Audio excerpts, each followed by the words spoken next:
Hello, and welcome to the Pajarito Environmental Education Center for our first live stream of the Critter Chronicles. My name is Ashleigh Lusher, and today we are going to be talking about our salamanders, Tam and Titus. So these are our two tiger salamanders, and they have come to us from donations and or have been found and needed a new home. And so as you can see, at least one of them is under his little burrow right now while the other is out. And these guys actually love to live in their burrow. In the wild, tiger salamanders spend most of their adult underground in an animal's burrow, sometimes underneath houses or decks, in damp basements, anywhere where they can feel safe and secure in a dark, damp place. And so their little wooden hutch that you can see replicates that for them here in our center. For today's purposes, though, I'm going to go ahead and remove their little hutch. Don't worry, this won't hurt them at all. They'll just be missing it in a little bit.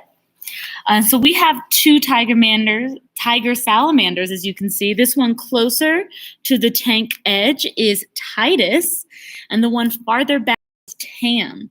The easiest way to tell a difference is that Tam is missing one of his eyes. He came to us with only one eye. We're really not sure what happened, but it doesn't seem to bother him too much. He's able to move around and eat all the same. Now you can see him getting up and moving around now. He's probably going to go try to crawl under these rocks over here. But so these guys are very, very sweet, kind. They are happy to be here. They're best friends, I think. And so just a reminder, if you have any questions throughout our stream, feel free to go ahead and write them in the comments section. We'll try to answer those a little bit later on. But so a little bit about these tiger salamanders. I mentioned how they spend most of their adult lives living in burrows underground. And really the only time they go to the water as adults is to mate and reproduce. And so they will go into the water to lay their eggs, and then they will retreat back onto land into their burrows. And so they really don't have much parental care at all. Their offspring are left to raise themselves. And their offspring are very, very interesting. So salamanders are very closely related to frogs as another type of amphibian, and meaning that their offspring are born aquatic and become terrestrial later in life after going through metamorphosis. So these guys lay their eggs in the water, and they're very gel-like eggs, kind of like boba from boba tea. And they hatch and are small, what we call larvae. And these larvae are fully aquatic, and they actually have gills outside of their heads, very feathery looking appendages coming off the sides of their heads that allows them to breathe under the water. And these offspring at the larval stage are fully aquatic. So they cannot go out onto land. And then over time, they will go through their metamorphosis where their gills will retreat back into their bodies. They will lose their gills. They'll lose their ability to breathe underwater, and they will be able to then go out onto land and become fully terrestrial other than during mating seasons. And their offspring have a very, very distinct look to them and are sometimes confused with the other salamander axolotls.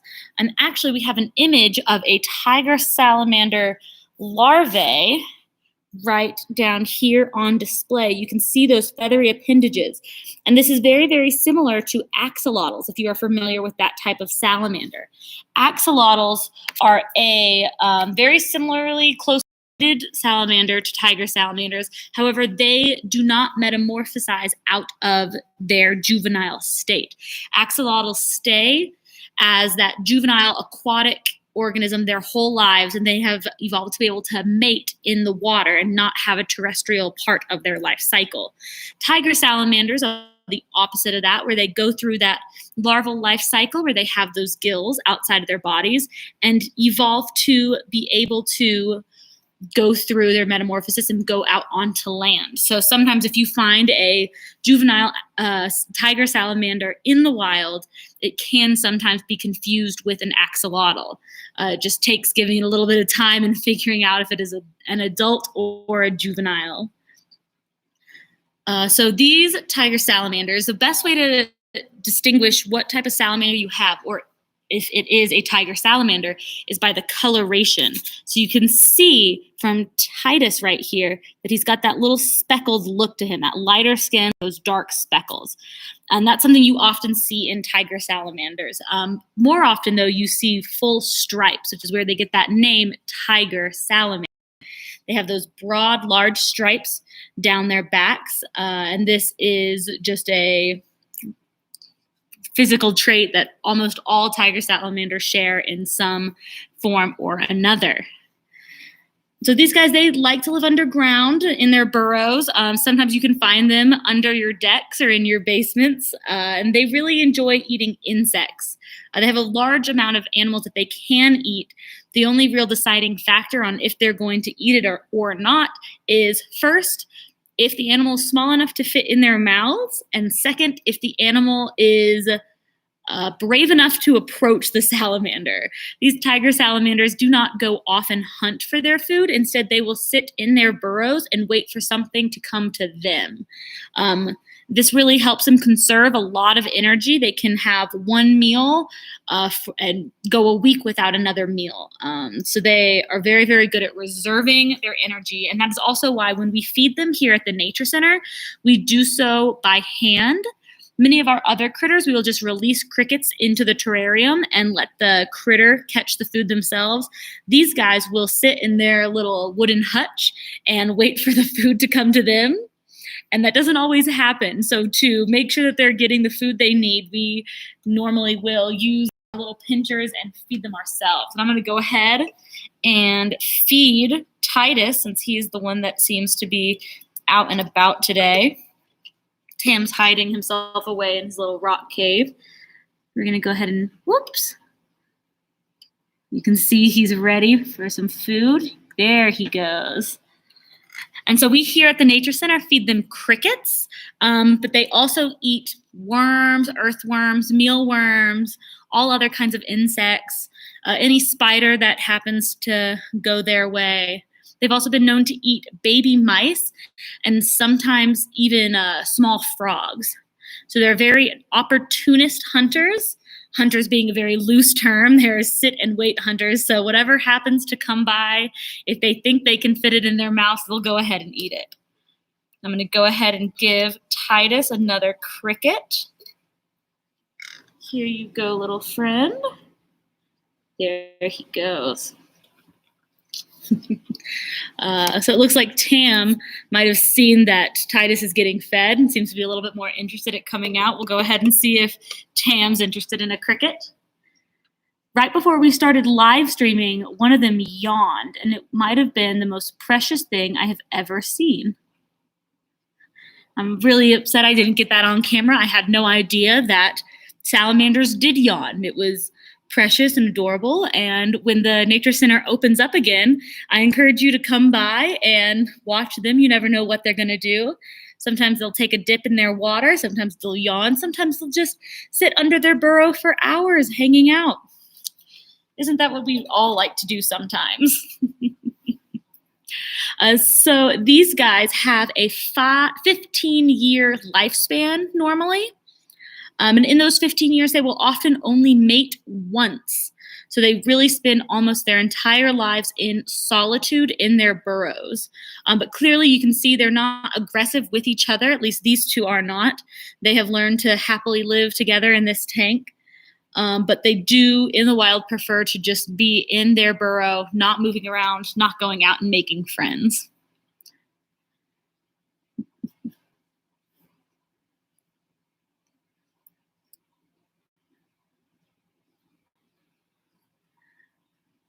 So our salamanders here, Tam and Titus, I actually am going to go ahead and see if Titus is willing to be picked up. Whenever you are handling a salamander, you need to be very, very careful that your hand is clean because their skin is so absorbent. So before I picked him up, you might be able to see my hand is dripping wet. I dunked it in some water that we keep for our salamanders. Excuse me, Titus, can I friend? All right. My other hand moist and turn the camera. So here we have Titus, our Tiger Salamander, and he's semi-used to being handled, which is important. You never want to go picking up wild salamanders. They can bite. They don't have very large teeth, but they still have a pretty strong jaw, and it wouldn't be much fun to get bit. But you can see he's kind of crawling around, and their skin is incredibly smooth. If you've ever held a lizard or a snake, that's one of the biggest differences that you'll feel, is that these guys do not have scales, just smooth skin.